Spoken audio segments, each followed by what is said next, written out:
اجمعین۔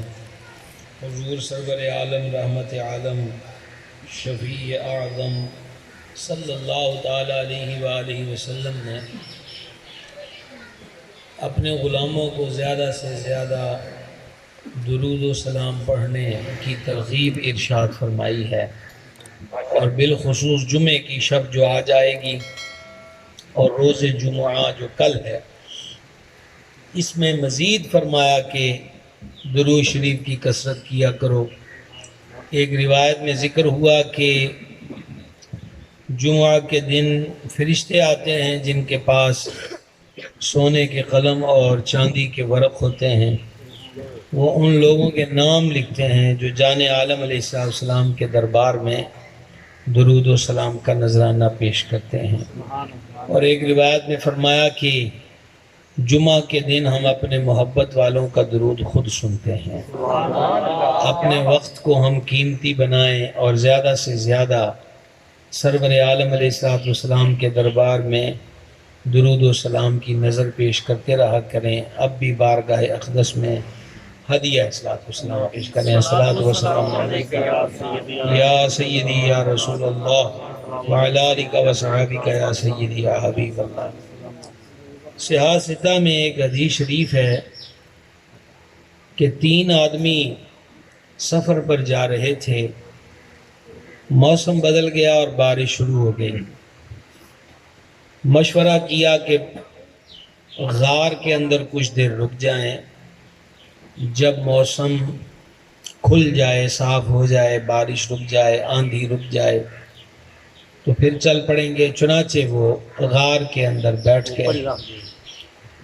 بارش نے شدت اختیار کی اور کچھ دیر کے بعد ایک بہت بڑا وزنی پتھر چوٹی سے لڑکتا ہوا آیا اور غار کے منہ کے دروازے پر ٹک گیا۔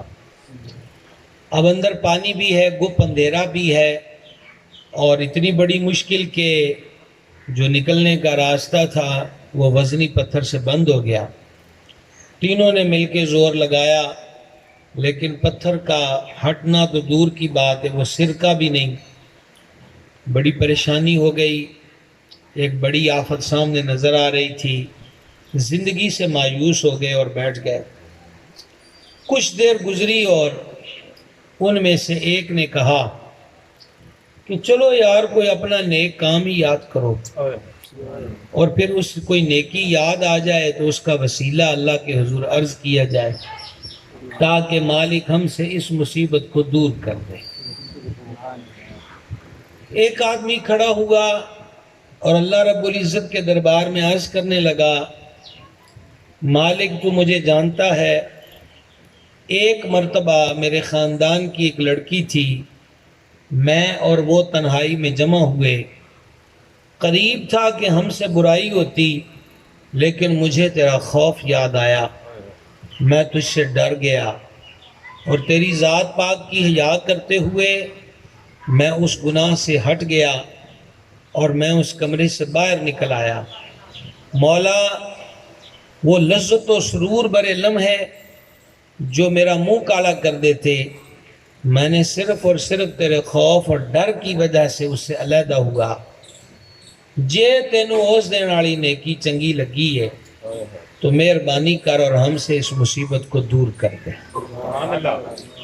فرمایا کہ اب یہ کتنی حیرت ناک بات ہے کہ وہ اس پتھر کو پہلے 3 ملا کے ہٹا رہے تھے تو وہ سرکتا تک نہیں تھا، اب اس نے اتنی دعا مانگی ہے تو پتھر خود سرکا اور اندر روشنی آنے لگی، بڑا سکون ہوا۔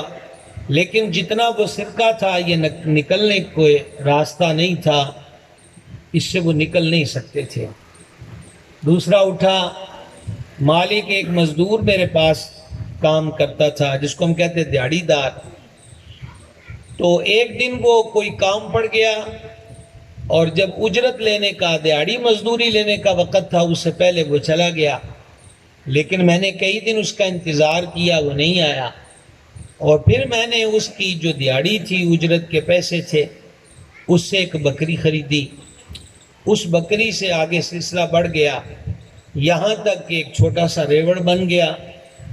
طویل مدت کے بعد وہ بندہ آیا اور مجھ سے کہنے لگا یاد کیجئے میں نے آپ کے ہاں کام کیا تھا لیکن میں نے دیہڑی نہیں لی تھی، آج میں اپنی وہ اجرت وہ دیہڑی وہ مزدوری لینے آیا ہوں۔ تو میں نے اس کو کہا کہ یہ ریوڑ دیکھ رہے ہو؟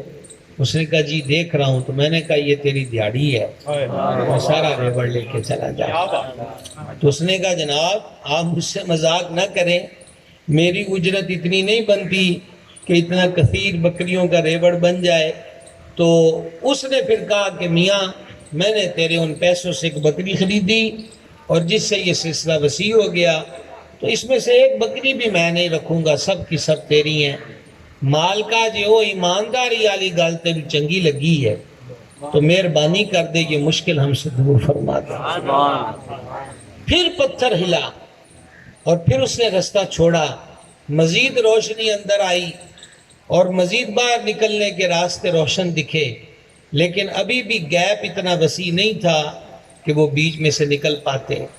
تیسرا کھڑا ہوا مالک میں ایک چرواہا ہوں، سارا دن بکریاں چراتا ہوں، شام کو بکریوں کا دودھ دوتا ہوں، بیوی بچوں والا بھی ہوں اور میری ایک بوڑھی ماں ہے۔ جب میں بکریوں کا دودھ دوتا ہوں تو شام کو پہلے میں اپنی ماں کو پلاتا ہوں اور پھر اپنے بیوی بچوں کو دیتا ہوں۔ ایک دن میں کچھ تاخیر سے آیا، میری ماں سو چکی تھی، تو میں نے پتہ کیا تو کہا مائی صاحب سو گئی ہیں۔ تو میں نے ماں کی نیند بھی خراب نہیں کی کہ ماں کو نیند سے بیدار نہ کروں، اور دوسرا یہ ہے کہ میں نے اپنے فیملی ممبران سے یعنی بیوی اور بچوں سے کہہ دیا کہ مائی دودھ پیوے گی تو آپا پیواں گے، وگرنہ ہم یہ دودھ نہیں پیئیں گے۔ تو مولا ہم نے وہ رات بغیر دودھ پیے یعنی بھوک کی حالت میں گزار دی۔ اگر تجھے یہ عمل پسند آیا تو مہربانی فرما اور اس تکلیف کو ہم سے دور کر دے۔ اب پتھر ہلا اور پھر وہ لڑک کے نیچے گر گیا اور راستہ کھل گیا اور وہ تینوں نکلے اور اللہ وحدہ لا شریک کی حمد بجا لاتے ہوئے شکر ادا کرتے ہوئے روانہ ہو گئے۔ یہ میں نے مفہوم آپ کے سامنے حدیث پاک کا رکھا۔ اب اس تین باتوں میں سے ایک نتیجہ خصوصاً حضرت والا مرتبت گرامی قدر اور شہر کمالیہ کا کمال حضرت والا جا علامہ مولانا محمد حامد حسن چشتی صاحب دامہ اقبالہ کی نظر کرنا چاہتا ہوں کہ جو پہلی بات تھی حدیث پاک میں فرمایا گیا کہ جہاں غیر مرد اور غیر عورت اکٹھے ہوں تنہائی میں تو وہاں تیسرا شیطان ہوتا ہے، جہاں شیطان ہوگا وہاں خیر کی توقع نہیں ہو سکتی۔ ہمارے دین نے غیر مرد اور غیر عورت کو تنہائی میں جمع ہونے سے منع کیا۔ ایک بہت بڑی بات ہے اور وہ میرے مرشد کریم حضور سیدی و سندی بدر طریقت پیر محمد عبدالرشید قادری رضوی رحمۃ اللہ علیہ بہت ساری امور کے اندر گاہے گاہے فرمایا کرتے تھے۔ مثال کے طور پر بات چلی تھی سسر اور بہو کے پردے کی، تو کہا جی کہ وہ تو باپ ہی لگتا ہے۔ فرما وہ باپ لگتا ہے پر شیطان کسی کا کچھ نہیں لگتا، شیطان کھلا دشمن ہے، وہ جب چاہے گا وار کرے گا اور بندے کو راہ سے بے راہ کر دے گا۔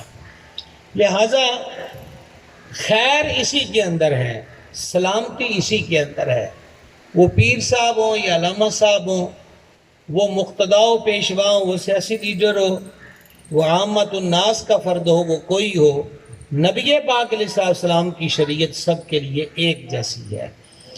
ہم سوشل میڈیا پہ مختلف ویڈیوز دیکھتے ہیں، عورتیں بزرگوں کا روپ دھارنے والوں کے ہاتھ چوم رہی ہیں، ان کے ساتھ ماوے رقص ہیں، عجب عجب قسم کی حرکتیں ہیں۔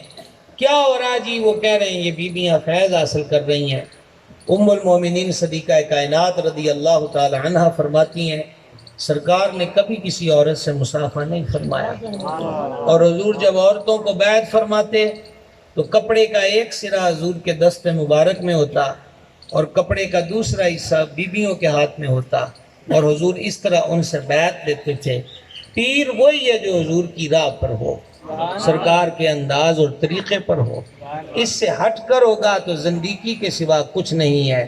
نہ یہ درویشی ہے، نہ یہ فقیری ہے، یہ عیاری و مکاری اور شیطانی فریب ہے۔ صحیح طریقہ وہی ہے جو اللہ کے محبوب علیہ الصلوۃ والسلام کا طریقہ ہے۔ دوسری چیز، مزدور کو مزدوری پوری دینا۔ حدیث پاک میں یہ مضمون موجود ہے کہ مزدور کا پسینہ خشک ہونے سے پہلے اس کی اجرت ادا کر دو۔ اب یہ ایک سمجھانے کا انداز ہے، کیونکہ مزدور کو سب سے زیادہ شوق کس چیز کا ہوتا ہے؟ مزدوری کا۔ مزدوری مینز اجرت کا، جو اسے دیہڑی ملنی ہے۔ بس اب 5 بجے چھٹی ہے تو انہوں 5 بجے والے ٹائم نال بڑا پیار ہوتا ہے۔ کیوں؟ کیونکہ 5 بجے انہوں دیہڑی لبنی ہے۔ ممکن ہے گرمی زیادہ ہو اور کمالیے میں زیادہ گرمی ہو تو سبحان اللہ نہیں کہتے ہوں، ممکنات میں سے ہے۔ تو میں آپ کو کیوں چھیڑوں کہ آپ کو سردی لگنے لگ جائے؟ تو جہاں ٹکے ہیں ویسے ٹکے ہیں۔ نعرہ رسالت، نعرہ تحقیق، نعرہ حیدری، نعرہ غوثیہ، فیض رضا۔ جس طرح مزدور کو اس وقت سے پیار ہوتا ہے جس وقت پر اسے سارے دن کی محنت کا بدلہ ملنا ہوتا ہے، اور حضرات علماء کی نظر میں یہ بات کرنے لگا ہوں، ایک ولی کو، ایک مومن کامل کو موت کے وقت سے اتنا ہی پیار ہوتا ہے، اتنا ہی پیار ہوتا ہے۔ خاتم الوفات امام سیوطی رحمہ اللہ نے شرح الصدور میں لکھا اس روایت کو کہ موت مومن کے لیے تحفہ ہے۔ تو تحفہ لے کے کوئی بگڑتا نہیں ہوتا، ناراض نہیں ہوتا، خفا نہیں ہوتا۔ اب یہ جو میں نے کہا ہے کہ ایک عاشق کے کامل کو، ایک مومن کو موت کا وقت اتنا ہی پیارا ہوتا ہے، تو یہ میں کوئی عبث بات نہیں کی۔ راس العشاق سرکار سیدنا بلال حبشی رضی اللہ تعالی عنہ کے وصال شریف کے لمحات قریب آئے اور آپ کی زوجہ پاک حاضر خدمت ہیں، تو سرکار بلال فرماتے واہ خوشی کی بات۔ اور جبکہ زوجہ پاک جو ہیں وہ اضطراب کا شکار ہیں اور وہ کہتی ہائے غم کی بات۔ فرمایا کہ وہ کہنے لگی خوشی کی بات کیسے؟ فرمایا پہلے تم بتاؤ کہ غم کی بات کیسے؟ کہا میرا سہاگ گزر رہا ہے، میرا سر کا تاج جدا ہو رہا ہے، میری زندگی کا آسرا مجھ سے رخصت ہو رہا ہے، تو میں اپنے شوہر کی جدائی پر غم کی بات نہ کہوں تو کیا کہوں؟ اب آپ بتائیے کہ آپ کے لیے خوشی کی بات کیسے ہوئی؟ کہا ادھر نبض چھٹے گی، آنکھیں بند ہوگی، ادھر مصطفیٰ جان رحمت سے ملاقات کا شرف مل جائے گا۔ علیہ السلام۔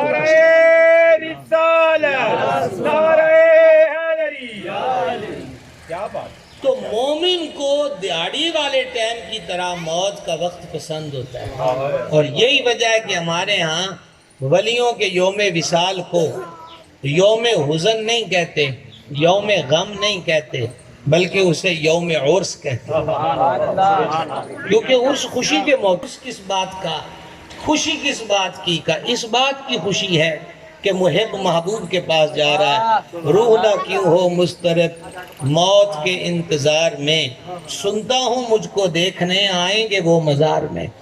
یہ شوق و اشتیاق اس کو ہوتا ہے۔ ہم موت سے ڈرتے ہیں، کوئی شادی کا موقع ہو تو موت کا نام لیا جائے تو کہتے ہیں نیس جیا ہن بھی موت دیاں گلاں کرتا ہے، کوئی چنگیاں گلاں کرو۔ اب یہ موت منحوس تو نہیں ہے، نہ موت کا تذکرہ منحوس ہے، لیکن ہمیں موت سے الرجی کیوں ہے اور ہم موت سے خائف کیوں ہیں؟ یہ پہلے بھی کئی میں مثال عرض کر چکا ہوں کہ امتحان جب سر پہ آئے اور پیپر کی تاریخ اناؤنس ہو جائے تو 2 قسم کے اسٹوڈنٹ ہوتے ہیں۔ ایک اسٹوڈنٹ جو گھر سے صبح نکلا، رنگ اس کا زرد ہے، طبیعت اس کی بوجھل ہے، چہرے پر اضطراب ہے، تو انہیں پوچھو پائی کی گل نے کہا یار کرنا کی ہے، تیاری کوئی نہیں کی تھی۔ تو کوسچن پیپر میں کیا ہوگا؟ 0-0 ہوگا اور تو میں کچھ نہیں کر سکوں گا۔ لیکن ایک طالب علم ایسا ہے کہ 8 بجے ٹائم ہے پیپر کا، اس مقام پہ جانے کا، اور یہ جناب 7:45 ہی وہاں براجمان ہے، لیکن تھوڑی سی انگرائیاں یہ بھی لے رہا ہے اور پہلو بدل رہا ہے، بار بار گھڑی کو دیکھ رہا ہے، اور جب وہ لائن میں بیٹھ گیا تو اب وہ کویسچن پیپر تقسیم کرنے والے کو بےتابی سے دیکھ رہا ہے کہ فٹافٹ میرے کولے ورکا آوے۔ اس سے بندہ پوچھتا تینوں کالی کالی، یعنی کہو پائی تیاری پوری کی تھی، بس یہ فرق۔ ہم اس لیے ڈرتے ہماری تیاری کوئی نہیں۔ صحیح بخاری کے جنازے والے چیپٹر میں ہے، کچھ سمجھ آ رہی ہے کمالیہ؟ صحیح بخاری کے جنازے والے باب میں ہے کہ گنہگار کی میت جب لے جاتے ہیں تو وہ کندھوں پر میت بولتی ہے ہائے مجھے کہاں لے جا رہے ہو، اور جب بندہ مومن کا جنازہ جاتا ہے تو وہی میت کہہ رہی ہوتی ہے ہولی کیوں جاتے اردے پہ ہو، بھیس چلو۔ یہ فرق ہے۔ تو زندگی آمد برائے بندگی، زندگی بے بندگی شرمندگی۔ جو زندگی کا مقصد پا گیا وہ پھر موت کو دیہڑی والے ٹائم کی طرح عزیز سمجھتا ہے، کیوں جی؟ اور جو اس مقصد کو نہ پا سکا پھر ہم جیسے لوگ گھبراتے ہیں کہ ہائے مر جائیں گے تو کیا ہوگا، مر جائیں گے تو کیا ہوگا۔ بال ڈرنا بھی چاہیے، یہ نہیں ہے کہ شاعروں کے ہتھے چڑھ کے قبر سے بے خوف ہو جائیں نا۔ تو وہ کہتے ہیں قبر میں سرکار آئیں گے، اس میں تو شک کی کوئی نہیں، حضور کی طلعت ہوگی، قبر میں لہرائیں گے تا حشر چشم نور کے، جلوہ فرما ہوگی جب طلعت رسول اللہ کی۔ لیکن یہاں ایک سوچنے سمجھنے کی بات ہے۔ ایک بابا جی تھے ہمارے آقا نعمت دادا مرشد حضور سیدی محدث اعظم رحمۃ اللہ علیہ کے مرید تھے۔ وہ اکثر جمعہ میرے پاس پڑھتے تھے، قریب گاؤں تھا، تو 2 بار اکٹھے مدینہ پاک کا سفر بھی ہوا۔ تو وہ مجھے مدینہ شریف میں بتا رہے تھے کہ جب حضور سیدی محدث اعظم رحمۃ اللہ علیہ جامعہ رضویہ سے سنی رضوی مسجد کی طرف تشریف لاتے جمعہ پڑھانے کے لیے، تو ہزاروں لوگ ہوتے تھے، لوگوں نے چادریں بچھائی ہوتی تھی رستے میں کہ حضور محدث اعظم یہاں اپنا قدم مبارک رکھتے ہیں۔ تو ہمارے حضرت صاحب کو بھی ہم نے دیکھا تو پھر وہ بتاتے تھے کہ حضور محدث اعظم بھی ایسا کرتے تھے کہ رومال سر پہ سفید اوڑھا جاتا تھا اور اس کا بھی کافی حصہ نیچے ہوتا تھا ایسے۔ تو بابا جی کہتے ہیں کہ میں بھی لائن میں لگا تھا، اس وقت وہ متوسط عمر کے تھے، بوڑھی عمر نہیں تھی۔ تو کہا میں نے حضرت صاحب محدث اعظم کا ہاتھ چوما اور کہا جی دعا کر دیں مدینہ شریف حاضری ہو جائے۔ تو کہا محدث اعظم نے فوراً اپنی آنکھوں کے اوپر سے وہ رومال کا حصہ اٹھایا اور فرمان لگے پہلے وہاں جانے والی شکل تو بناؤ۔ بابے کے چہرے پہ اس نے داڑھی رکھی تھی، اس وقت متوسط عمر درمیانی عمر تھی۔ تو کہا اسی دن پھر میں نے داڑھی شریف رکھ دی۔ انہوں نے کہا گھبراوی نہ دل، وہاں حضور آئیں گے۔ انہوں نے کہا حضور تو آئیں گے پر بخان والا منہ بھی تو بڑھائی گیا، مالکوں نے منہ کی بخانا ہے۔ جاگ رہے ہو کمالی والا، اسی راضی جنتی ہیں ٹکٹا تے رہن دیو، میرے کو ہوئے میں دانو سمندری چوں بانڈ داواں دون دے دیو دانو سبحان اللہ والے پاس سے بھی۔ تو خیر بات کہاں سے کہاں آئی کہ مزدور کو اس کی اجرت پوری دی جائے۔ یہاں پر اس معاملے میں بڑی زیادتیاں کی جاتی۔ پانی پنا لائے ہو سجے ہاتھ نال گلاس دیو، تو سجے ہاتھ چی گلاس دیو، یہ سنت ہے۔ تو صرف پانی پیش کرنا ہے تو نال حال حال نہیں پانی۔ نعرہ تکبیر، نعرہ رسالت، نعرہ تحقیق، نعرہ حیدری، نعرہ غوثیہ، فیض رضا۔ کسی سے بھی کام لیں مزدوری تو اس کو اجرت پوری دی جائے۔ بڑے عجیب لوگ ہیں جو آج مہنگائی کے دور میں بھی ایک بندے سے سخت گرمی میں محنت کروائیں، مزدوری کروائیں۔ اور ایک تو اصول شرعاً یہ ہے کہ مزدوری یعنی اجرت طے کرنی چاہیے۔ اگر طے نہیں کی اور بعد میں مانگنے والا کہے جی میں نے 1000 لینا اور دینے والا بولے 900، تو فقہا کہتے ہیں پھر وہ مال خبیث ہوگا، مزدور لے بھی لے تو اس کو صدقہ کرے۔ تعین کرنا ضروری ہے۔ اچھا اب یہ اگلی بات ہو گئی، حق یہ بنتا ہے کہ اس کو اس کی ضرورت سے طے شدہ سے بھی زیادہ دے دیا جائے۔ کجا یہ ہے کہ دوسرے کا حق ہی مار لیا جائے اور اس کے مال کو ضبط کر لیا جائے۔ وہ زیادہ عطا کرنے سے یاد آیا کہ سیدنا جابر رضی اللہ تعالیٰ عنہ فرماتے ہیں کہ حضور اقدس صلی اللہ تعالیٰ علیہ وآلہ وسلم سواری پہ رونق افروز ہیں اور فرماتے ہیں کہ سرکار میرے قریب سے گزرے علیہ الصلوۃ والسلام، اور میری سواری فرماتے ہیں ڈھیلی ڈھیلی دھیمی دھیمی چل رہی تھی۔ فرمایا جابر ان کی گل ہے، عرض کی حضور یہ کمزور ہے۔ تو سرکار نے اپنی چھڑی مبارک سے اس کو ہلکی سی ضرب لگائی تو حضرت جابر رضی اللہ عنہ فرماتے ہیں کہ وہ تو جناب شتر بے مہار کی طرح تیز ہو گئی، فاسٹ ہو گئی۔ کتنا ادب تھا حضرات صحابہ کرام کے ہاں۔ حضرت جابر کے ادب کی جھلک دیکھیں، فرماتے ہیں ان میں یہ ڈر سی کہ میری سواری حضور دی سواری تو اگے نہ لنگ جائے، وہ پہلے کمزور تھے۔ اب مجھے فرمانے لگے کہ یہ بیچے گا۔ میں نے کہا حضور جیسے آپ کا حکم ہو۔ سرکار نے خود اس کا ریٹ لگایا، اتنے میں بیچے گا، اتنی چاندی۔ حضور میں راضی ہوں جیسے آپ کا حکم ہو۔ پڑاؤ کیا اور مجھے طلب فرمایا یہ اپنے پیسے لے لو جو ہم نے سودا کیا تھا۔ پیسے لے کر باہر نکلے تو سرکار نے پھر آواز دی۔ حضرت جابر فرماتے ہیں مجھے اسی بات کا میرے ذہن میں کھٹکا تھا کہ ایسا ہو جانا ہے۔ مجھے آواز دی، میں پھر حاضر ہو گیا۔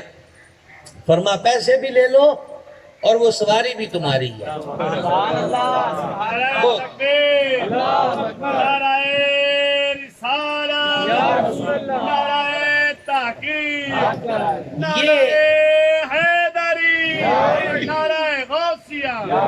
یہ ایک طریقہ تھا ضرورت مند کی ضرورت کو پورا کرنے کا، کہ سرکار خود اپنی طرف سے کوئی چیز عطا فرما دیتے اور بعد میں فرماتے یعنی تحفہ دے دی، ہبہ کر دی، اور بعد میں فرماتے کہ سانو بیچنا ہے۔ یہ وہ تصور ہے کہ حضور اپنے دربار میں بھی کسی کو مانگنے نہیں دیتے۔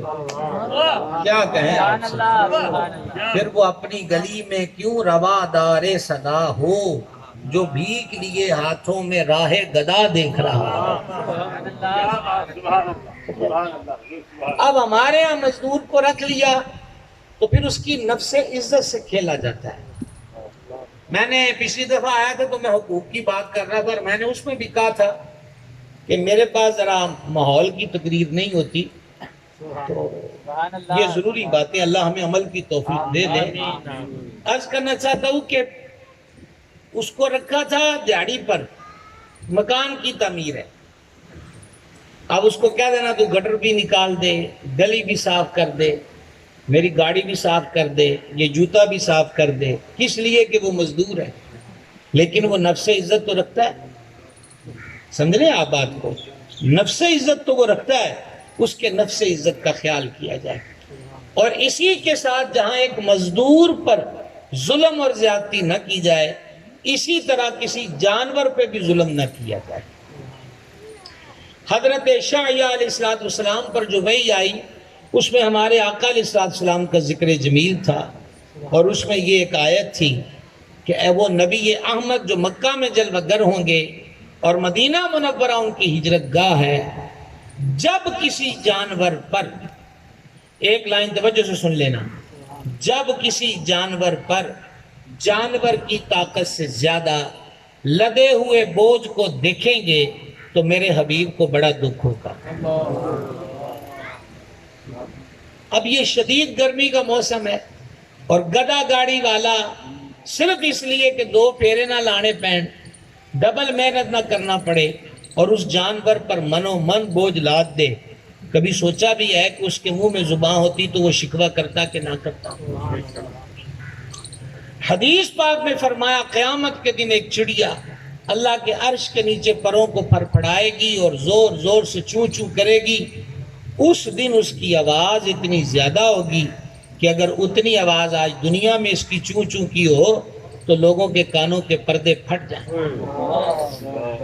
اللہ فرمائے گا تو شور کیوں ڈال رہی ہے؟ عرض کرے گی مالک میں اپنے گھونسلے میں اپنے بچوں کے ساتھ خوشی کی زندگی بسر کر رہی تھی، تیرا یہ بندہ قریب سے گزرا، اس نے غلیل سے شکار کیا، نشانہ بنایا، آج کے جدید لفظ کہہ لیں گولی مار دی، پتھر مار دیا، میرا قتل کیا، میرا آشیانہ اجڑ گیا، میرے بچے یتیم ہو گئے، صرف آج ایرے پڑھو اینا دس دے پوچھ کے کہ اس نے میرا گھر کیوں اجاڑا، میں نے اس کا کچھ نہیں بگاڑا۔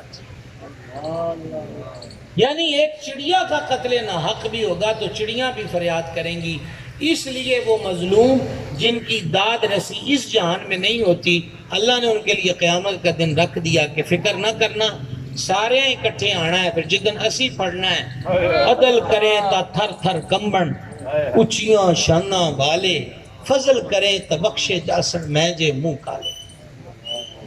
تو جانوروں پہ بھی میرے بھائی ظلم نہ کیا جائے، سردی گرمی کا خیال کیا جائے، اس کی کیپیسٹی کے مطابق اس پر بوجھ اور وزن لادا جائے۔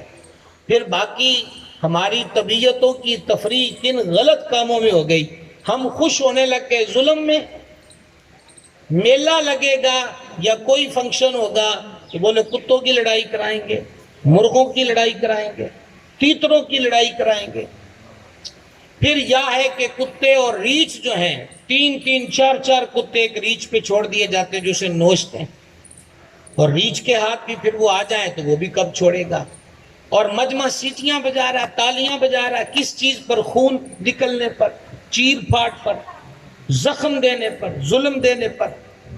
حضرت سیدنا فاروق اعظم رضی اللہ تعالیٰ نے ایک دن کہا مچھلی کھانے کو دل کرتا ہے، تو ان کا غلام اونٹنی دلاتا پھرا مدینہ شریف میں کہ کہیں سے مچھلی ملے، اور مچھلی لے کر آیا تو حضرت فاروق اعظم نے سواری دیکھی، اس کی سانس پھول رہی تھی اور اس کے بازوؤں میں سامنے پسینے سے رنگت کھال کی بدلی ہوئی تھی۔ آپ نے فرمایا ہائے میری ایک خواہش کی وجہ سے اس جانور کو اتنا دوڑایا گیا۔ اب یہ لفظ حوصلے سے سنیے گا، سرکار فاروق اعظم نے فرمایا یہ مچھلی اب صدقہ کر دو۔ اور اس سے بھی بڑی بات کہ کپڑا لے کر آپ وہ جو جانور کی ٹانگیں اور بازو تھے اس پہ پسینہ تھا اس کو خشک کر رہے تھے، اور ساتھ کہہ رہے تھے پتہ نہیں قیامت والے دن اللہ عمر سے اس بارے بھی پوچھ رہے۔ سمجھ گئے؟ تو صوفیوں، درویشوں، ولیوں کے عرصوں پر کتوں کی لڑائی کا کیا مقصد ہے؟ اولیاء کہتے تھے نفس کتا ہے اس سے لڑ، 6000 کتاباں پڑھیے پر ظالم نفس نہ مردہ ہو، باج فقیر کسے نہ ماریا باہوئے چور اندر دا ہو۔ تو یہ حضرات یہ کہتے ہیں کہ نفس ایک شریر کتا ہے، اس کو پٹا ڈال، اس سے لڑ۔ اور وہ ہم ان صوفیوں کے عرصوں کے موقع پہ کتے لڑانے لگ گئے اور ان پہ ظلم و زیادتی کرنے لگ گئے، تو یہ قطعاً درست عمل نہیں۔ اور اسی سے ریلیٹڈ جو قربانی ہے، اب بکرے لے کر بیچنے والے پھر رہے، ہر بندہ بکرے کے منہ میں ہاتھ ڈال رہا ہے۔ 100 بندے نے دیکھا، 100 میں سے 90 وہ تھے جنہوں نے جانور خریدنا ہی نہیں ہے، محض تماشے کے لیے کہ یہ دوندا نہ ہویا تو انہوں بازار سے ذلیل کریں گے۔ پر جس طرح اس کو پکڑ کر زور سے اس کا منہ کھولتے ہو اور اس کے منہ میں ہاتھ ڈالتے ہو، صرف 10 مرتبہ ہم یہ عمل اپنے منہ سے کروا کے دیکھیں، ہمارے منہ کا کیا حال ہوتا ہوگا۔ نبی پاک علیہ السلام نے فرمایا ذبح کرنے میں بھی رحم پایا جاتا ہے۔ اور یہ بھی حضرت فاروق اعظم جی صوفیوں کے بادشاہ ہوئے ہیں۔ اب کیا کہا جائے، حضرت فاروق اعظم رضی اللہ تعالیٰ عنہ گزر رہے تھے تو ایک بندے نے نا اپنا پاؤں بکری کے پہلو پر رکھا ہوا تھا ذبح کرنے کے لیے۔ میں پھر پوچھنے لگا ہوں آپ جاگ رہے ہیں؟ سبحان اللہ۔ اور اگر آپ جاگ رہے ہیں تو پھر دوسرا سوال ہے کہ آپ کو باتوں کی سمجھ آ رہی ہے؟ بس آخری پوائنٹ پر میں پہنچنے والا ہوں۔ تو اس پر پاؤں رکھا، حضرت عمر پاک دیکھا بندے کو، اس کو ذبح کر لیں۔ اب اس کا منہ مڑا ہوا ہے نا، وہ مڑ کے دیکھ رہی ہے، لیکن وہ بندہ کیا کر رہا ہے، اس پہ پاؤں رکھ کے نا اب چھری تیز کر رہا تھا۔ اوئے ہوئے ہوئے، حضرت عمر پاک نے یہاں ہلا دینے والی بات فرمائی، فرماؤ اللہ دیا بندیا اینو تو منٹ کے موت دندہ پہ ہیں۔